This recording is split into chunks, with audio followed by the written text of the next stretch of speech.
ইয়া রাসূলুল্লাহ, কোন সন্তান যদি মা বাপের দিকে দৈনিক 100 বার তাকায় তো কি হবে?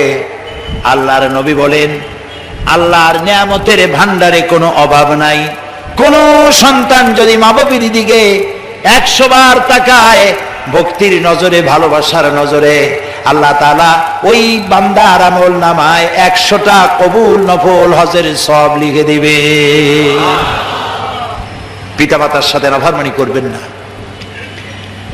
বহু মানুষ আছে পীর সাহেব দেখলে অস্থির হয়ে যায়, বড় বড় বেদানা, আঙ্গুর, কমলা সব নিয়ে হাজির করে দেয়। আমার কোনো আপত্তি নেই, আপনি দেন, আপনার পীর সাহেবকে দিবেনই তো।